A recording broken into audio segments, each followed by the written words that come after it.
And ladies and gentlemen, boys and girls, welcome to Voices from the Grid. I'm Michael Lindenbaum, as always, joined by Mr. Pink Ranger himself. Yeah, Ben Taylor. dude. I'm the Pink Ranger. So we're doing 3 episodes this time around, Ben. You got rid of Tommy. I did, and it felt good. And now we're doing Birds of a Hashtag Feather. screw Tommy Oliver. And now we're doing Birds of a Feather, Cleanup Club, and a bad reflection on you. Yep. We get to hear the Rangers being idiots, the Rangers not understanding how policing works, and Scorpina being promised to us and never delivering. Yep. So, and as Ben, we mentioned in the previous episodes, the episode that you're about to listen to has been previously recorded. Yep.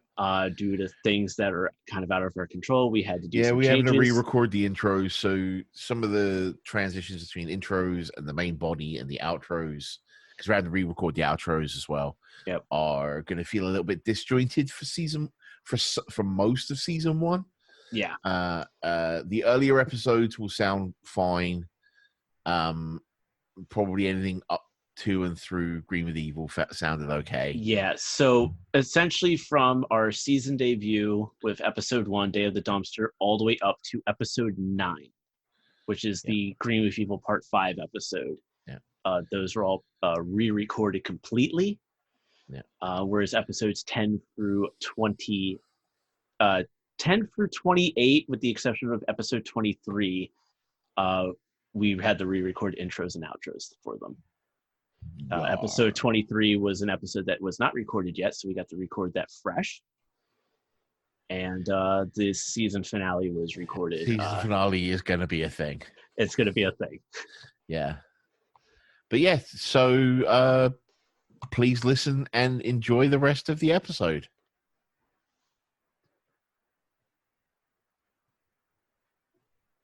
Three episodes in one go. Buckle in, Buttercup. And that's actually because the next episode is doing Doomsday Part 1 and 2. Mm-hmm. So we wanted to try to make it where all the multi-part episodes got put together. Yeah. So with that, let's hop right on into it. Ladies and gentlemen, it is everyone's favorite segment in my mind as we do the quick run-through of Birds of a Feather, which starts off with us seeing Zach teaching a karate class, and he does a demo with a student, which then Bulk and Skull show up with their protege. However, at Rita's palace, Rita's excited for her new monster. Then back at the juice bar, Zach gives a pep talk to Cameron, who's the student. Now it's time for the competition, but bad timing because Jason finally arrives, only to get paged by Zordon. Bad timing for Zach as he's off to the command center, and Cameron is sad. At the command center, Zordon informs the Rangers of the new monster. The Rangers then morph into action and summon their Zords. Jason summons the Dragon Zord for the first time. They also then destroy the monster, but wait, you gotta get that computer to shut down that's in the monster. Rita then places a spell on the Dragon Zord. Good job leaving it exposed, Jason. They morph back into action, but they get whooped by the Hathosaurus. If I wrote that right. Hatchosaurus. Thank you, sir. And the Dragon Zord is slowed down. They destroy the monster again, but it's again no good. Jason then leaves the Megazord to destroy the computer. The computer still take a beating and the Dragon Zord collapses, but Jason summons Dragon Zord power and gains the shield and breaks the spell. Jason versus Cardion. Cardiotron. Cardiontron, and Jason wins. Ultra Zord time to finish the job, and Zach returns in time to see Cameron in the finals. Bulk and Skull are still confident, Cameron getting whooped, but Zach with some coaching, and Cameron is the winner. And that was Birds of a Feather. AKA, everyone's an idiot. In case you guys haven't listened to the other episodes, I have a thing where I subtitle episodes. So this is Birds of a Feather, a.k.a. Everyone's an Idiot. And why is everyone an idiot, Ben? We'll get there. Okay. Okay. Zach is teaching karate? I mean, it could be hip-hop keto, I suppose. I think it's a combination between the two. Everything... Well, when you see them do the kata later, it's hip-hop keto, right? Because there's all the dancing. But he's even wearing pants that say karate. It's like he's subbing in for Jason because Jason didn't show up for a class or something, right? But yeah, Zach's even wearing pants that say karate. Pick a message, dude. Maybe those hip hop keto pants never came in. Maybe he didn't get the licensing in. That's what it is. Yeah. Cameron, a student, has confidence issues. When asked to do the new kata, Zach says something about trusting your instincts. This will be important. Zach does the kata alongside Cameron, and things look a little more hip hop keto because they're dancing and flipping right down to the beat in the background that literally they can't not put behind anything the black guy does. Cameron falls over. Zach says not to worry, and concentration is the key. So we've had two exchanges, and this is usually the point where they set up the moral of the episode, right? And so far, we've had instincts and concentration. Which is it going to be? Boggle show up with their protege, Biff. And Zach says, I don't remember you being an expert, Bulk. It takes control, self-discipline, and knowledge. Who are the bullies again? Biff does some moves. Still not Mayor of Hill Valley. Very sad. That's a Back to the Future reference.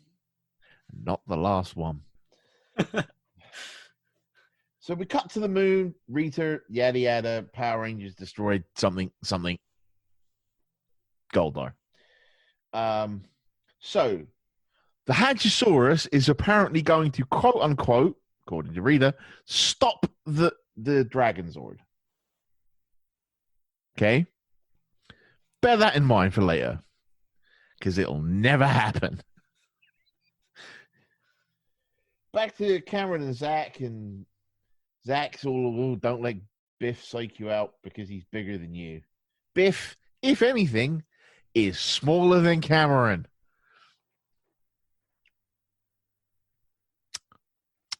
Just say better. Don't say bigger. Just say more experience. Don't say bigger if the kid's not bigger. Can I say bigger more? I don't know. Hey, remember that time when they put John Cena with Crime Time and they're billing John Cena as this big monster, essentially? And he was smaller than Shad? Yeah. Same thing. So Cameron turns around to Zach and goes, but what if Biff cheats? And Zach's like, then he'll get disqualified. Duh. Like, what a concept. What? Come up with better stuff, dude. Okay. Zach says that he will be in Cameron's corner. Zach is an idiot. You say something like that, you know you're not going to be. Especially since you're a Power Ranger. Zach is an idiot. So we cut to the contest and another pep talk about confidence. To this point, which is about 5 minutes into the episode, Zach is the only Power Ranger that's been seen on screen. And you've seen Trini, Billy, and Kim for like frames as they pan by. And even then, it's only Kim's back, and Jason is nowhere to be seen. We're a third of the way into the episode. The amount of screen time that this Cameron kid's getting, he better be important to the plot. Oh, wait.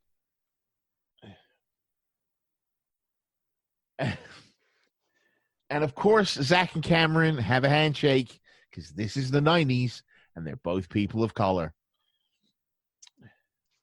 Jason arrives just in time for his comm to go off. Funny thing is, only Jason's comm goes off. The others have communicators too. Why just buzz Jason? Because he was the furthest away. Just buzz all of them. Previously, whenever the thing's gone off, they've all heard it, right? So I don't know.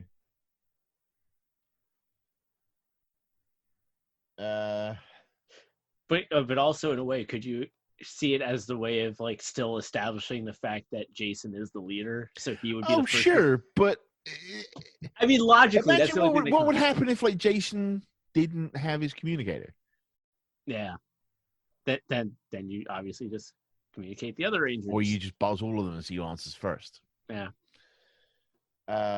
Zach tells Cameron he's got to go, and Cameron turns into an entitled brat. This is peak bad acting from this kid, and there's a lot of bad acting from this kid in this episode, like bad. So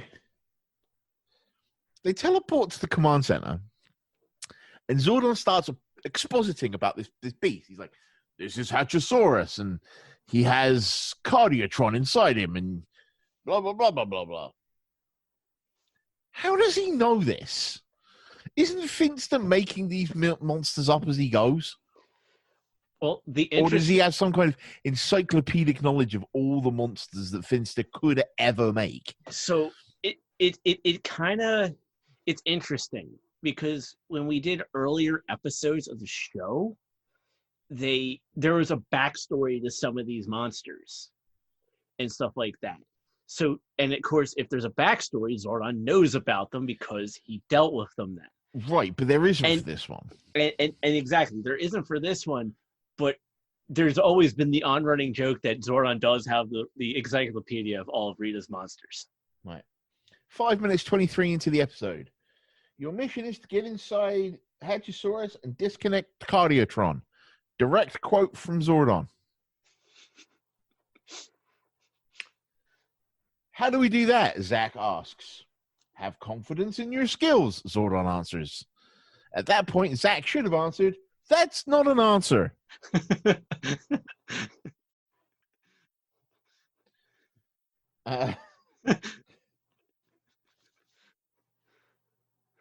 Jason thinks the Zords could use some help before A, fighting the monster, or B, even forming the Megazord. He calls Dragonzord. He just calls it. Doesn't try to fight it. Like, they've summoned the Zords. They haven't even got to the monster yet. He's like, well, we need help. Like, what? I don't understand this logic. And what a way to waste the first time to call the Dragonzord. Yeah. This is your first time call the Dragonzord since Tommy has left. And all it does is hold the monster. Yeah. Like. Side note, is the ability to play the dagger conferred by the power coin? I don't know. I've never... Actually, or has Jason just been like sitting in the command center doing scales? He's been doing dragon daggers. That didn't work. He's probably like taking lessons from Zordon at the command center. Yeah.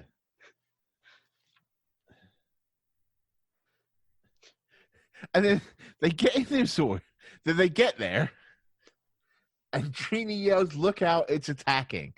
What else is it going to do? Hang out and play Nintendo?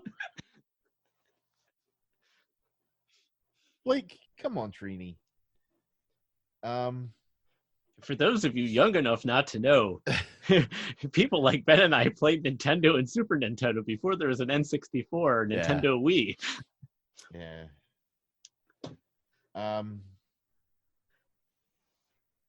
So this is one of the few times we see a monster oft without forming the Megazord.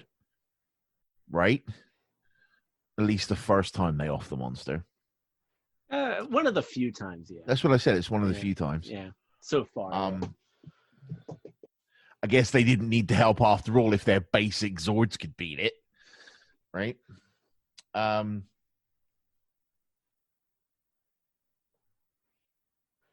However... So on the moon, the baddies boast and they're like, this isn't over yet.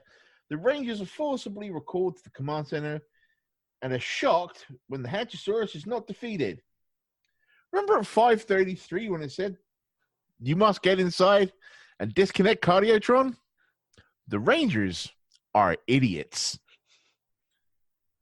Also, Jason is in completely different clothes now. Just completely different clothes. The monster reforms around Cardiotron. When did this become the Wild Force finale? This is the exact plot with Master Org in the Wild Force finale and the Org Heart. We now know where they got the idea from. It's a better season, so I don't care. Before they remorph and leave, Jason says they're going to need to form the Mega Dragon Zord. They haven't even formed the normal Megazord yet.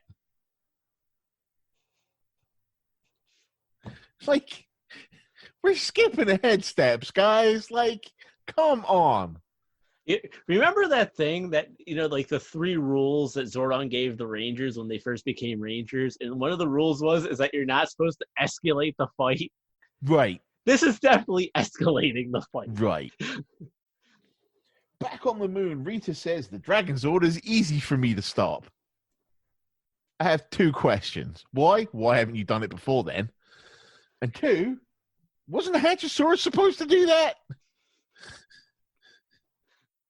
Just saying. The Dragon Zord has a spell cast on it because it's apparently out for a walk. It's just bimbling around. It's not underwater. It's not like recharging. It's just bimbling around. It's like, woo. I think I'll go for a walk. Look at all this nature. Yeah, there's a tree. Good job, Jason, by putting it back where it belongs.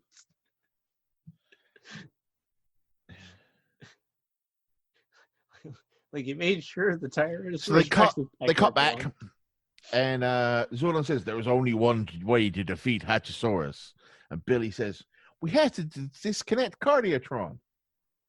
That's the second time they've been told in less than 10 minutes. Another morph sequence to pad out the episode. We go straight to the Megazord. No combined sequence. They're already in the Megazord. Cut to the moon.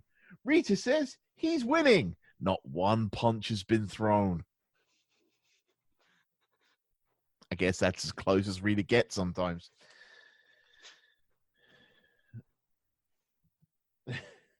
Oh, look, it's a lesser spotted Scorpina. And she does nothing. Apparently, the Dragon Zord shows up. It can't get involved. And Billy says something's wrong with its mega receptors because putting mega on the front of something makes it sound technical, I guess. The Rangers summon the Power Sword and hit the finisher. Guess they didn't need to form the Dragon Megazord after all. Also, it's the only move they hit in the fight. They just go straight for the finish. They should do that more often. Yeah, less destructive to the warehouse district, too. Hatchosaurus explodes. The Rangers are then shocked when Hatchosaurus reforms. The Rangers are shocked when he doesn't die. The Rangers are shocked when they didn't do the thing they were told they specifically had to do twice. They didn't win. The Rangers are idiots. Finally, at the 13-minute mark of a how long episode? 20 minutes and 19 seconds. Jason finally decides, oh, we should do the thing that we've been told that we needed to do at least 3 times now. So he jumps in its mouth. Woo! Now, the thing they're fighting is called Cardiotron. Do you know what cardio means? It's It's to do with cardiovascular. the heart. Yes. It's to do with the heart. When was the last time something's heart was in its stomach? Jason is an idiot. Well, it's not like it can hop on top of its head like a Zord and just drop on in, you know? Go through the nose. I don't know. Cut your way in. I don't know. Actually, that probably would have been better. You do that Mega Sword slash. Yeah, and jump in. And then just jump on the Cardiotron, immediately. Yeah. Or do the Mega Sword slash and then do it again. So Jason goes in to fight this thing in its stomach. And Cardiotron's all like, I have tentacles. And wraps Jason up in the tentacles. And a bunch of explosions go off on Jason. And then a bunch of explosions go off on the Megazord. Because apparently Jason taking damage hurts the Megazord. Qua? Baking your pudding? So Jason, the Dragon Zord falls over. Jason grabs the Dragon Dagger and plays the riff 7 times. And then apparently feeds the Dragon Zord a can of Red Bull because it gets all its energy back. And he gets the shield. And then he kills the heart. And all it takes is one drill tail from the Dragon Zord to eject Jason and Cardiotron out of Hatchosaurus. One drill tail. The Megazord's been punching this thing for an hour. It's like why won't you stay down? Yeah. Side note, when Jason got the coin in Green Candle, the power coin glowed red. Yes. So when he uses the dagger, why does the dagger glow green? Good question. I don't think that's ever been explained. So. Cardiotron loses. Ultra Zord is summoned. Game over.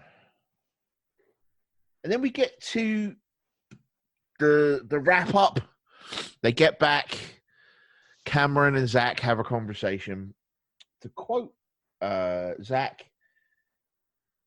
Cameron made it to the highest martial arts level, aka the tournament finals. Just say tournament finals. It's quite clear the kid's wearing a green belt. It's also quite clear the actor cannot fight. If you watch his fight scenes, he does 2 or 3 kicks that look really awkward, and every point he scores on Biff at the end is just him stepping out of the way and just touching him on the back as he runs past. There's no actual combat. Cameron, quote unquote, forgives Zach in some of the worst acting in Power Rangers history. And that's saying something.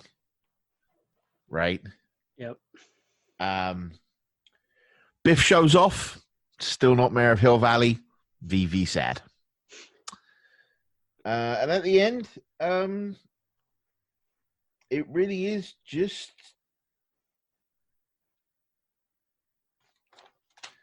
I don't know how if you look at the fight scene, Cameron couldn't have won the tournament. He was just outclassed at every level, but confidence, moral, concentration, instinct. Yeah. This episode was hard to watch, from the kids acting to just the Rangers being stupid. I repeat, everyone is an idiot. And that's the end of my notes. Yeah. Just to kind of piggyback off of that, it's you also look at this episode specifically. This is the very first episode with Tommy. It's also the first of 13 episodes without Tommy. Yeah. It's also the first episode where Jason has the coin. Yeah, minus a minor cameo at the end of one episode. Yeah. But that doesn't count because he's not an actual focal point like in past episodes. So you don't have Tommy anymore, so it's significant. You waste the very first time Jason calls the Dragon Zord. You waste the first time he dons the Dragon Shield himself, because that was the other first that happened in this episode, and it's like it felt like this episode was just kind of put together, but kind of backwards in a way. And we'll talk about this when we get to Cleanup Club, right? The Dragon Shield went away real quick for Jason. Yeah. He uses it twice in Birds of a Feather and Cleanup Club. It's the only times he uses it. Yeah, and it's like, and in a way, to me, it kind of, when Jason uses it, it devalues the whole point of having it. When, well, no, because think about it. I can't say I agree with that, but well, no, because keep in mind, before they even get into the battle, he just automatically decides we need help right off the bat. Oh, I thought you meant the Dragon Shield. Sorry. No. Like, the Dragon's, the Dragon Shield, that brought value to it because he needed it. It's how things are used, right? Yeah, it was how the utilization was done. Like, they didn't need to call in the Dragon Zord right off the bat. It wasn't necessary. So it's just kind of, so you just like, all right, and then of course Jason just leaves it moping about in a desert somewhere. It's like, oh, look, a tree. No wonder Rita was able to capture it, quote unquote. But this episode, as I mentioned earlier, because you had asked, went 20 minutes and 19 seconds and had an IMDb score of a 6.9. That's 20 minutes including titles, right? Yes, 29. Yeah, everything always includes the opening and closing credits. Okay. I don't tend to include those, so. So what I do is when I watch the episodes, right, I just hit like the triangle button on my PS4 and it just brings the thing up. So that's just how I work it. Next up, it's time for Cleanup Club, and I'm not saying it 3 times because everyone knows it's my favorite segment in my mind. So here's the quick run through Cleanup Club. We're in class and we see Skull filming Bulk. And hey, it's Miss Appleby. How you been? And we have video projects with Trini's being about pollution. Trini wants to start a cleanup club as a result. To then Rita demands the Polluticorn. Then at the juice bar, the Rangers are working on recycling and more Bulk and Skull hijinks. At the park, the Rangers are dismayed with the litter and a cleanup montage because we love our montages. But Bulk looks to take credit with Skull filming. Another part of the park, putties show up, some crazy over-the-top acrobatics in this fight, but here comes the Polluticorn and time to morph. Goldar and Scorpina show up, but their help is refused by the monster, which is a first. The Rangers retreat to Zordon. Billy helps Alpha do an analysis, to which then the Rangers learn that the horn is the weakness and they morph back into battle. Jason summons the Green Ranger powers and Rita makes her monster grow. And it's Dinosaur time, a little power sword action, and it's game over. Back at the juice bar, more news coverage. How is no one ever injured in this thing? Like, seriously? And time for more recycling. And then Bulk and Skull wreck the place and themselves, and their video happens to be next.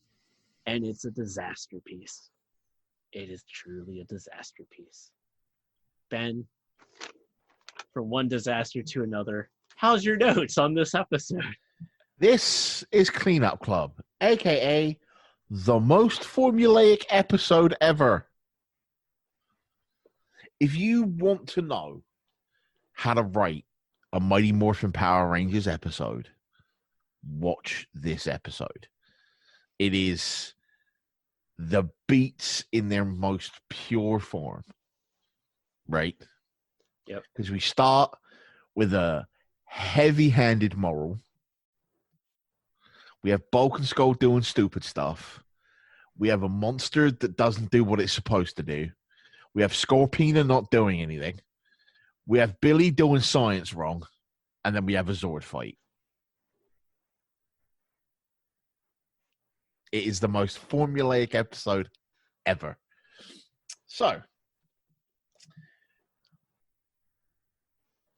this is the first. So this was the first time in a long time I'd watched the opening credits for Power Rangers, and my notes were, first time I've watched the credits in a while. This theme still slaps. Yeah. I like that note. That's a great note. Yeah. Bulk and Skull are making a vid doc because Bulk and Skull they're on screen. Of course, there's a pratfall because formula. Everyone laughs at them. Who are the bullies again? The Rangers. Yeah. Apparently, the whole class is doing video documentaries. Trini's is called Pollution Problems in Angel Grove. Because of course it is. Moral message. The video talks about the causes of pollution, but Zord and monster fights are never mentioned. I find it hard to believe that they don't impact the environment in some way, even if it's just when all of those buildings need to keep rebuilt. Trini's video is basically pollution exists. Apparently this is very good. The teacher preaches. Billy preaches with long words. Again, we're hammering the moral home so hard in this episode. Trini wants to start a club. Add that to the other myriad of things these teens do, like be Power Rangers, do dirt bike rallies, teach martial arts, learn martial arts, practice martial arts, keep their homework up, get good grades, succeed in everything, and sleep. And somewhere eat. Someone who wrote this has never been to high school. That's why they needed teenagers with attitude, because they don't understand anyways. Rita says she's going to give him something to clean. Weird. And then there's Scorpina again. I always wish they did more with Scorpina. She might be the most wasted potential in season 1. Well, the key reason for that is because the actress who played her in Japan, apparently she either got, I can't remember the full story, so people get mad at me, I'm sorry. She either got pregnant or she got another job on another show, so her availability disappeared. Just recast her. Yeah, no, I agree, because I love Scorpina, but it's like... They could have done some really interesting things with Scorpina if they'd actually tried. Well, and not only that, but if you look at it from the Sentai side of things, and you learned this in our group chat for the show, Scorpina and Goldar are actually husband and wife in the Sentai. Yeah, and actually come across. Yeah, and one of the funny things is that at the end of Jew Ranger, they're back in the canister, and Scorpina and Goldar had a kid. That's how the end of the Zoo Ranger is for them. Okay. Yeah. Could you imagine utilizing a lot of that dynamic between the two? The fact that they're married, it's like so many missed opportunities. Even if you don't want to do that, like have her do more. We'll get to that in the next episode. The monster is called Polluticorn. Because it's a unicorn that pollutes. No, it doesn't. And we'll get to that.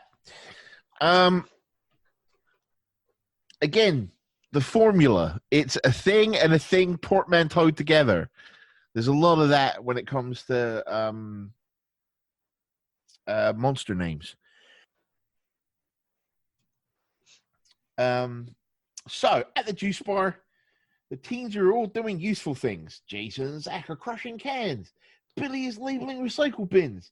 And Kim is helping Ernie center a bin. All right. So maybe not everyone's doing something useful, but it was the 90s and the hot person never did work. Side note, those t-shirts are ugly. interesting that they were green though, because it kept green in the lexicon of the Power Rangers, as it were.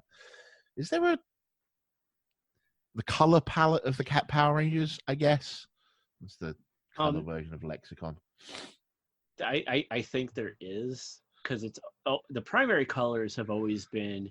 Well, no, I know, but I'm just saying, like, lexicon is words. So what's the anyway? Chromaticon. I don't know. There's more Bulk and Skull shenanigans, and even Ernie gets a dig in. Who are the bullies again? At the park, the teens are amidst the sea of trash that you can see the edges of. The set dressing was not done well. Just stops at a certain point. You're like, you weren't supposed to show that on camera, were you? Billy takes a soil sample by putting a blade of grass in a test tube and wiggling it, waiting like, I don't know, 2 seconds, and declaring that it is completely polluted. That's not how science works. Just saying. They clean up, including unnecessary flips. Also, can Zach do anything without dancing or that backing track? Just a little bit of tact. So they clean everything up. Billy tests the soil again and declares it is unpolluted. That's not how pollution works.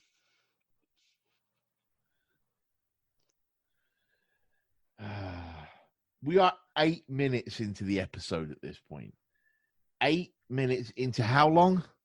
19 minutes and 56 seconds. Okay, 8 minutes into the episode, and apart from a quick scene on the moon, everything has been conversation about pollution. Everything. They could not be hammering the moral home harder, right? Bulk and Skull show up again, more pratfalls, because of course there are. Trini, they cut to the Rangers in a different part of the park. Now, bear in mind, when they're in the park, there is trash literally everywhere. They are literally ankle deep in trash. It has never been this way before, and it is never like this after that. So why is it like this now? Other than convenience for the episode. Was there like a musical festival or something? I don't know. Anyway, Trini says, who just dumps their trash like this? And Billy says, pollutants like this. Sounding nothing like Billy. Yeah. But I will say this. If they had put this episode after the Doomsday episodes, this would have made a lot more sense. Mm-hmm. I'm just saying. Yep. It's like typical 90s, like, had to point out that the putties were pollutants. I don't know. But we are finally 10 minutes into the episode, and putties have shown up. We're halfway into the episode, and the plot actually starts.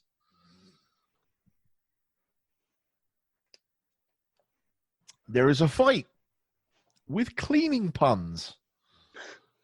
What's really interesting here is this is the first time in season 1 that we see Billy holding his own in a fight. Until this point, we've only seen Billy kind of like try and outwit the putties or avoid the putties or make them hit each other or that kind of thing. Here, he opens up a can.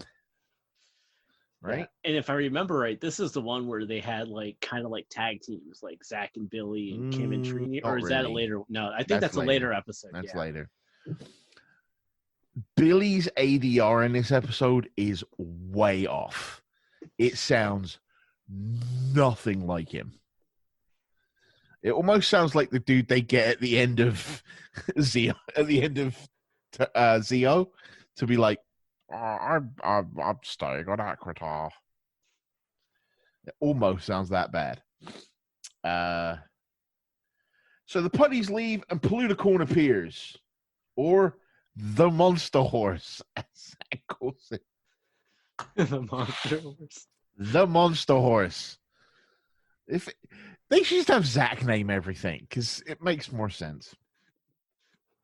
Look out, monster horse. Okay. Look, monster horse up high, I believe is what he says. They then morph, and they're in a completely different place. Because Sentai footage. And before anything else happens, they've morphed. There's not a punch thrown, not a move done, nothing. Someone yells, "We have to stop him before he pollutes everything in sight." All he's done is fly. That's all he's done. Nothing. That's it. I don't get it. Its flying is a menace. Yeah. Goldar and Scorpina show up and they're like, "Yeah, we're going to get some Rumble." Oh, and I'm like, "Yes, Scorpina's going to do something." And then the monster's like, "No, you are denied." Poor Scorpina. Poor Scorpina. I know. The teens flee to the command center for advice. Rita has created this monstrosity, Poluticorn, to cover the earth with pollution. Which it hasn't done yet. He's done nothing but fly, punch, and have a glowy horn. That's it. A unicorn monster, powered by its horn. Surely not. I would have never have guessed it. Yeah, they only showed it glowing a bunch. You could have inferred from that, Anyway, our second morph sequence of the episode to pad the runtime. They were in the command center for exactly 2 minutes, where they learned nothing they didn't already know. Jason fights Poluticorn. Billy and Trini fight Goldar. Kim and Zach fight Scorpina. And are getting, quite frankly, beaten to crud.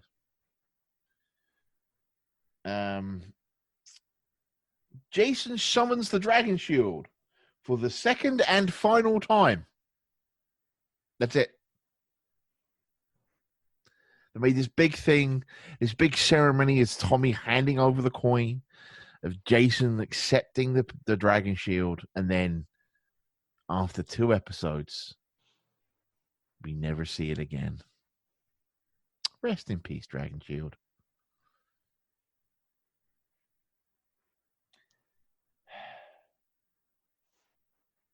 Anyway, they fight, the monster grows.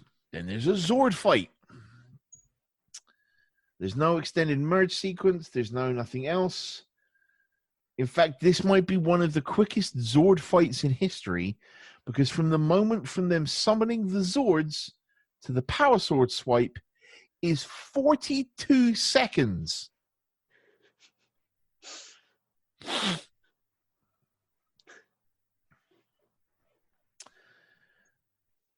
So here, just bear with me here. Other than saying all its police were toxic wind and fighting in a recycling factory, what was particularly pollutant about the Poluticorn? There wasn't anything. Should have just called it Monster Horse, because it would have been much more sense. Then we cut back to the juice bar. There's more cycling. There's another pratfall. We go into Angel Grove High. We do Bulk and Skull's vid doc, and everyone laughs at them, including the teacher. Who were the bullies again? The Rangers. I don't know, man. We should just have an article written just straight up. This is why the Power Rangers are the real bullies in Mighty Morphin. So, With that, this episode was 19 minutes and 56 seconds with an IMDb rating of a 7.1. Who the hell rated it that high? I don't know. But you want to know something? You and I, this episode, we've had a common theme. Well, two common themes. One's about the Dragon Shield and the Green Ranger powers that Jason has been using in a lackluster fashion, one could say. Another thing is about Scorpina. Well, ladies and gentlemen, boys and girls. We're about to go 3 for 3. Yeah. Although Scorpina... Is this the only run of 3 episodes in a row that Scorpina appears in a row? I don't remember. Maybe. Off the top of my head. Maybe. I don't know. But, ladies and gentlemen, it is now time for the quick run-through of a bad reflection on you. Everything starts off at Rita's palace where Rita is annoyed, but Scorpina is leading a team of putty rangers. At Angel Grove High, the fake rangers make their presence known. Fake Kim agrees to a date with Skull. Fake Billy beats up a geek. And that poor water fountain. It never saw it coming. And then Principal Kaplan sees the fake rangers and gives them detention. Then the real rangers show up and learn they have detention. In detention, the rangers are left with Bulk and Skull. And that's a lot of food for a small little lunchbox. And now Goldar now preps for phase 2, and the fake rangers attack the citizens. While in detention, they watch cartoons. But the news breaks about the fake rangers, and then a tough decision has had to be made for the rangers. What to do. Zach comes up with a diversion so they can morph. The real rangers face off with Scorpina and the fake rangers. The rangers then start taking down their imposters, and now the real monster has been unveiled. Rangers do a combined blaster attack. They follow up with a final strike to win the battle, and the Rangers are cleared of all wrongdoing because everyone was there watching. Bulk and Skull try to frame the Rangers, but nope, there they are. And the Rangers punk Bulk and Skull. Who's the bullies again? Yeah. So this is a bad reflection on you, a.k.a. not enough goatees. That's a Mirror reference if you need to Google it. So Evil Twin episodes usually go one of 2 ways, right? And I'm going to guess that since this is Power Rangers, it's the 90s, and it's a kid's show, I'm going to guess this is going to vert toward comic rather than real dark, right? So I like the Sentai episode.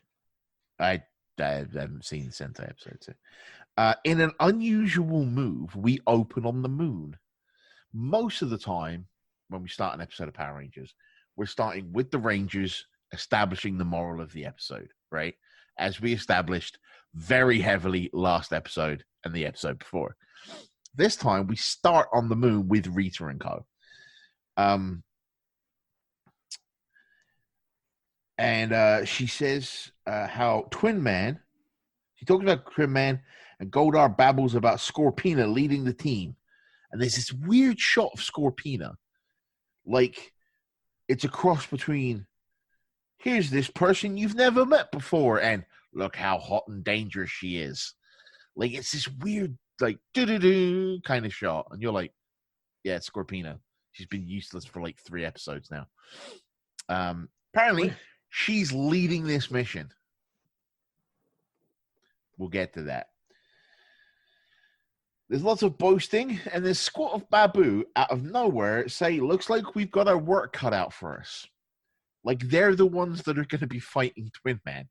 It must be a weird translation issue or something like that. I don't know. Or however they decide to write the script in general. Yeah. Just to get the 2 characters in there. Yeah. Rita tells the crowd that Twin Man will turn them into exact duplicates of the Power Rangers.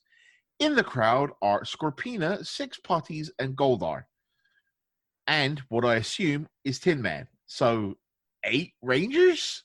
9 Rangers? The plan is to ruin the Power Rangers' rep before killing them. Just kill them. Reputation means nothing when you're dead. Okay. And of course the doppelgangers wear sunglasses. because it's sunglasses equal badasses in the 90s. Oh, and they stand with their hands in their pockets, and they chew gum. They really are ticking all of the boxes, just no goatee beard. So the Doppel Rangers wander into the school, openly brandishing weapons. They have a wrench, bolt cutters, a couple of tire irons. What a more innocent time it was. Like, just what a more innocent time the 90s were, right? And then they do the most evil thing they can do and terrorize a water fountain. At the water fountain? What did it ever do to you besides give you water to drink? Right. Skull hits on Doppelganger Kim. And she's into it. And the way she was speaking, so was I. Billy bullies some kind of nerd and says, "Pasta la pizza, baby." And I love that they got this wrong. It just shows you how bad they are at this, right? I love it. I love it. There's lots of little good bits of humor in this episode. Then they pour soap suds into the fountain they've opened up, put the top back on without even reconnecting anything, and then Principal Kaplan comes along, uses the tap, and it shoots foam in his face. And I know I say this every time I review an episode, but that's not how science works.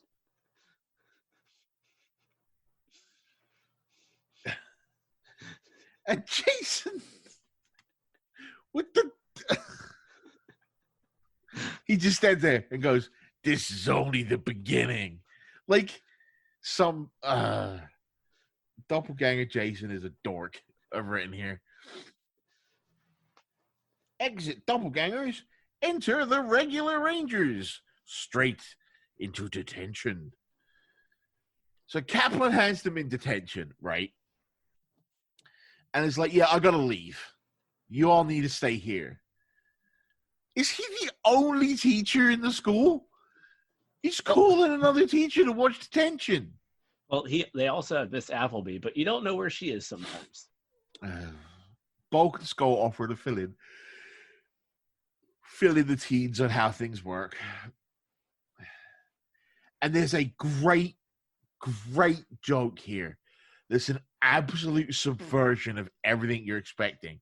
Because Bulk goes up to Jason and goes, "Get out of my chair." And Jason's like, "I don't see it's got your name on it." And he goes, "Yeah, it's right there." And it's just got Bulk written across the chair. And it's even spelled wrong. I loved it. It was such a good subversion of what you're expecting, right? I love the fact that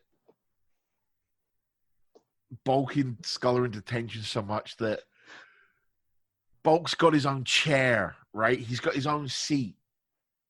I love that. And his mom makes him detention lunch. Yes. What does Mom made me for detention today?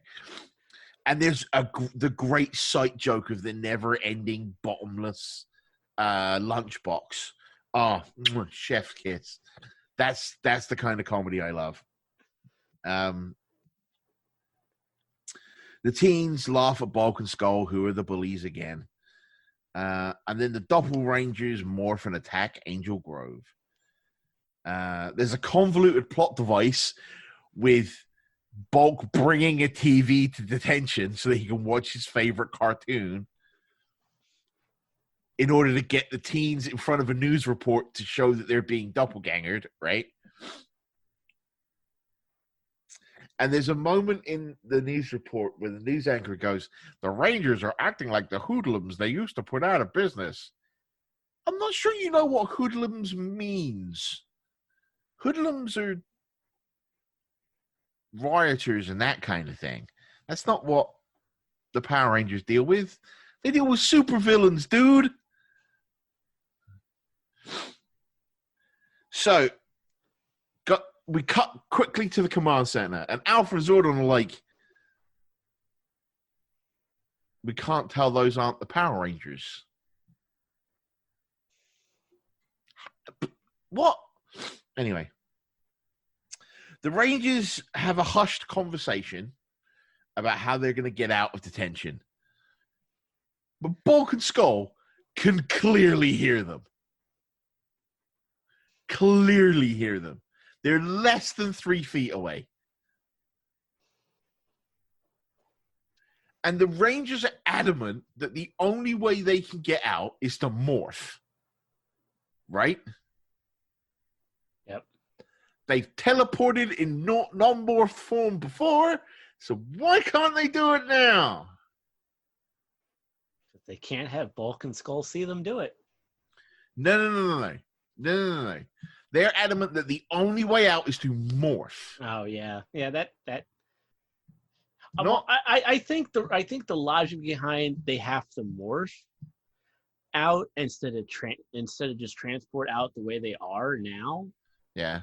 Is because they need to show that, hey, here come the real Rangers. They could just walk out and teleport to the command center. Well, morph at the command center and then teleport to the scene. Well, speaking about trying to walk out. But it takes, 3 or 4 seconds for Kaplan to catch them? I was leading you up to the Kim part. I was literally segueing you to the Kim part. All right, so they do the thing where they just try to leave. Kaplan's like, Bulk's like, oh, she'll be back in 3, 2, 1, whatever, right? Yeah. So Zach comes up with this idea of making Bulk and Skull put on a face mask and plug their ears and count to 10, right? And be like, I can make us disappear. So they do.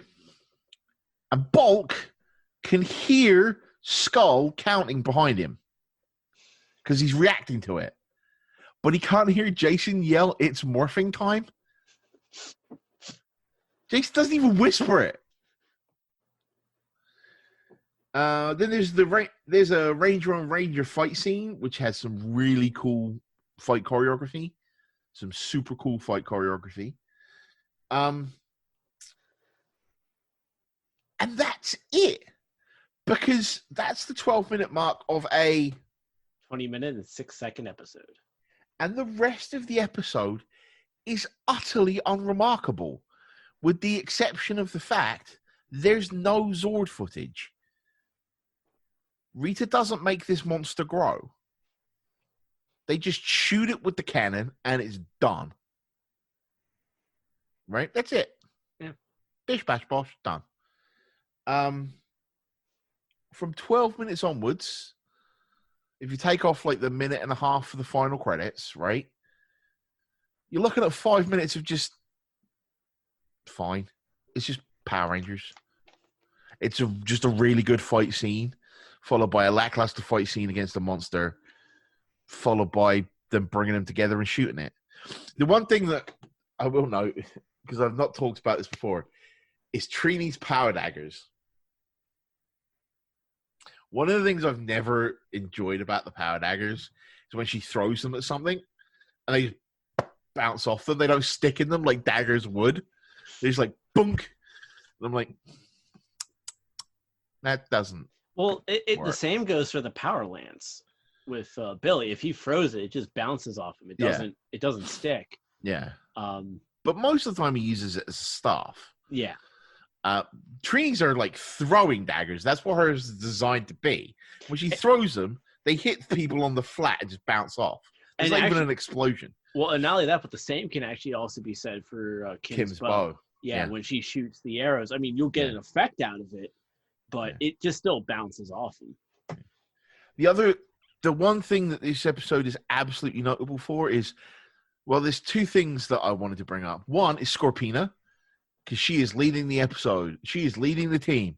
And she's seen for about 15 frames and does nothing.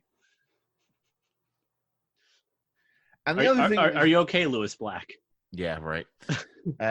The other thing that's worth bring up is Twin Man is voiced by one Bryan Cranston, who may also be known as Snizzard, but is also known as Zordon in the rebooted movie. 2017, yep. Yeah. And he's also the reason for the name of Billy.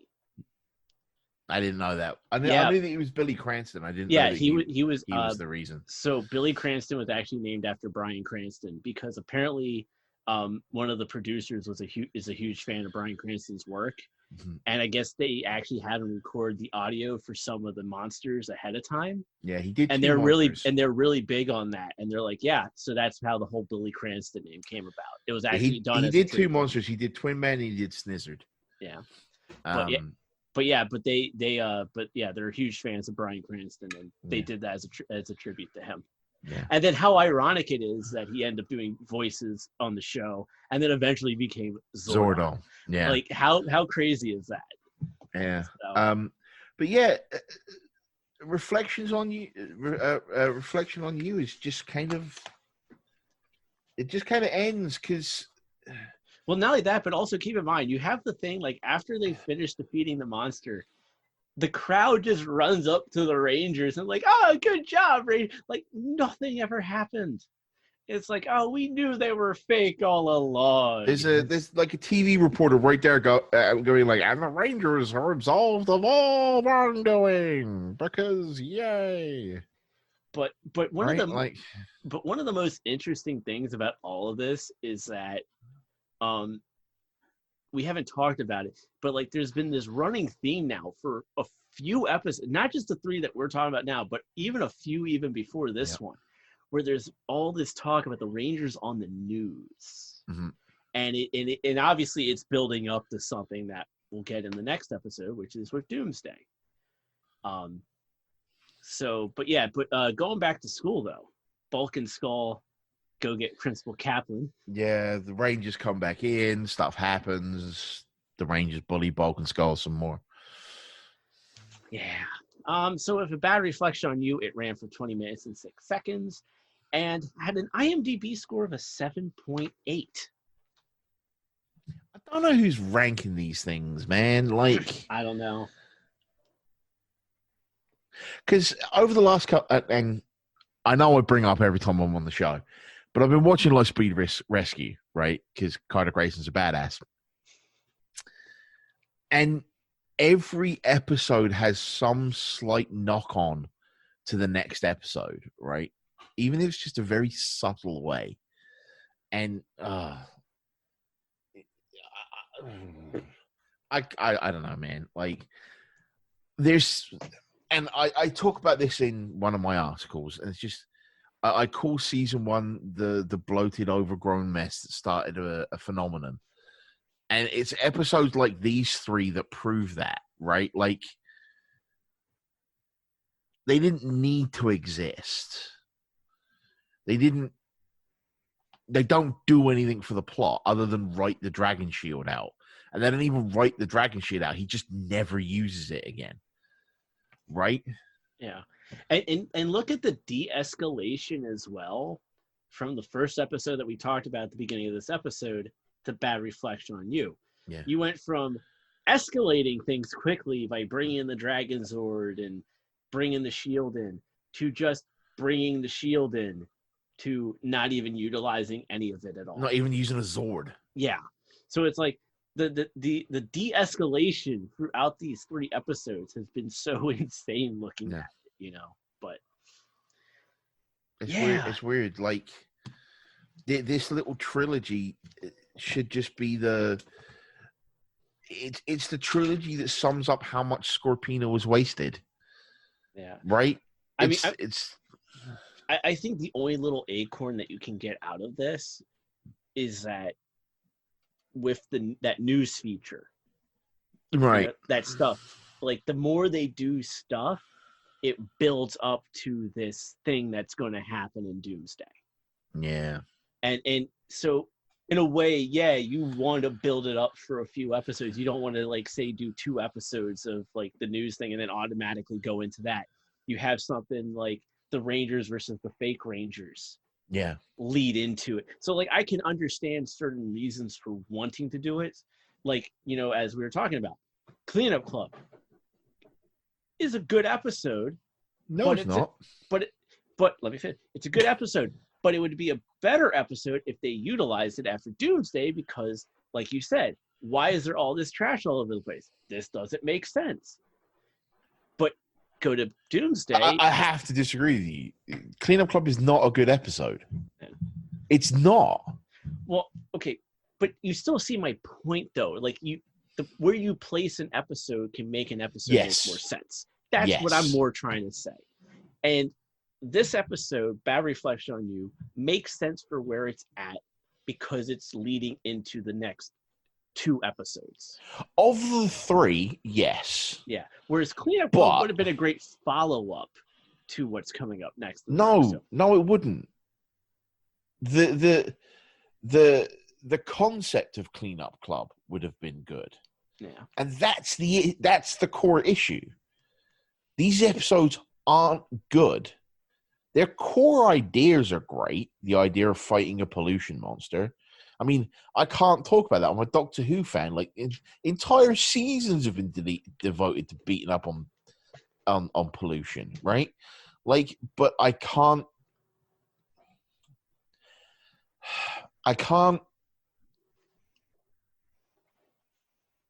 What's the word I'm looking for here? I can't sit here and say these were good episodes. They were good ideas, good kernels for episodes, but you could have done so much more with them. Yeah. Right? And this was also like the 6th time they'd done Evil Rangers in season 1 alone. Power Up Punks, the Green with Evil. What's the one with the cave and the dudes that look like they look like. Oh no, that's not till season 2, isn't it? Yeah, that's season 2 because those are Zed's Rangers. Okay. Yeah, because that was Lord Zed's thing.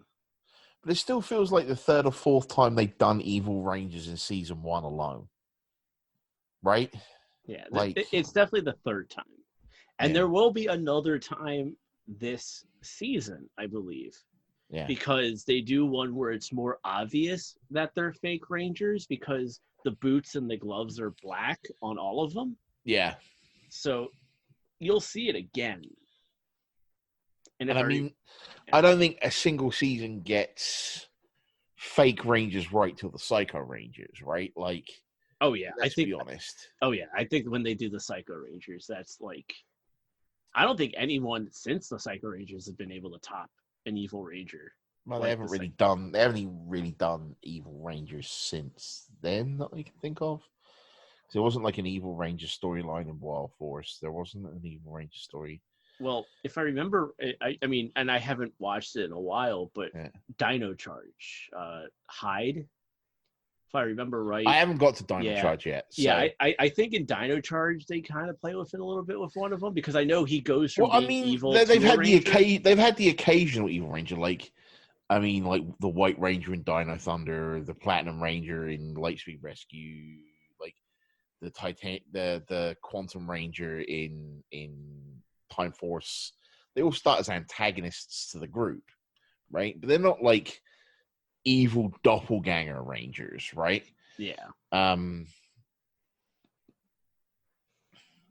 don't know. Just these 3 episodes had a lot of potential, and they just felt wasted.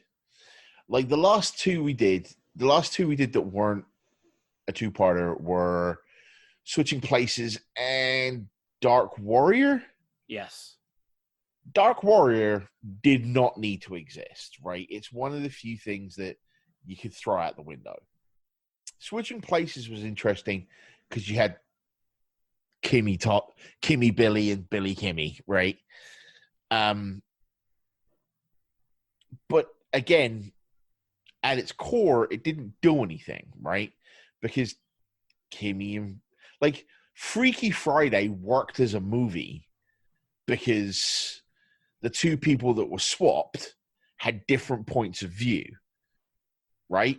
Yep. And they had to see things from each other's side. Billy and Kim, they're already friends. They already like each other. They already see things each other's way. Just Billy uses long words and Kim's doesn't. That's it, right? These episodes, I mean, the first one, aka Everyone's an Idiot, was completely pointless at the end of the day. It was a waste of the first Dragon Sword, waste of the Dragon Shield. They could have done so much more interesting stuff with that, right? And they could have done so much more interesting stuff with a monster that regenerates. There's a reason I brought up the Wild Force finale, right? Yep. Just saying. Cleanup Club, absolute waste of time. Take some of the first 10 minutes that you spent preaching about pollution, expand Scorpina's role, make her do more. Right? Expand the monster's role, make him do actually something. Make him actual pollute. Yeah. And I'm not going to say anything about Bad Reflection on You because at the end of the day, it was fine. You could have done more with the idea of evil rangers and doppelgangers than have them beat up a drinking fountain. That poor water fountain. Yeah, dude. What did they... just... I don't know. There's just so much potato... And that's what... And I know... It was the 90s. It's a kid show. You're not expecting a masterclass of writing, right? I at least expect people to be slightly competent at their jobs. And it feels like some of the people who wrote these maybe weren't. And I'll leave it at that. And ladies and gentlemen, that was Birds of a Feather Cleanup Club and a Bad Reflection on You. And Ben, an interesting trilogy of episodes. To start the We Got Rid of Tommy era. Not only did we get rid of Tommy, but we got rid of the Dragon Shield as well. Yeah. Like, seriously, in less than 3 episodes, they just get rid of the Dragon. They just never use it again. Like, yeah, it served its purpose for the first episode, you know. But so much for pathos. Yeah. Right? Like but yeah, that and this is actually the beginning of, like, these are the first 3 episodes of 13 where Tommy is actually not in Power Rangers, outside of the second part of Doomsday, where he actually is doing more of a cameo to support the friends, but not actually be a main focus. Yeah, the weird thing about these 3 episodes, right, is it kind of epitomizes everything that is season 1 of Power Rangers, because you would think outside of the Dragon Shield, there would be a bit more of, man, I wish Tommy was here. This would be easier if Tommy was around, if there was still 6 of us, that kind of thing. But it's just never referenced. It's the ultimate filler episodes, and it's like I said with Cleanup Club, that's the prototypical Power Rangers episode. And not only that, but Cleanup Club, as I also mentioned in the actual episode, The Body Itself, that's an episode that should have been put out immediately after Doomsday. Yeah. Especially the fact of what was Doomsday about. It was about this big rally in the park. What are they doing in Cleanup Club? They're cleaning up the park. Yeah. It would have made so much more sense, because we've actually have seen where it aired on television, like 2 episodes aired out of order, and it was when they're creating those super putties. Yeah. And then when they put it on the DVD and they put it on Netflix, they actually put them in the proper order that they should have aired it, because of the fact of, hey, this is how the story actually was supposed to work in regards to storytelling and continuity.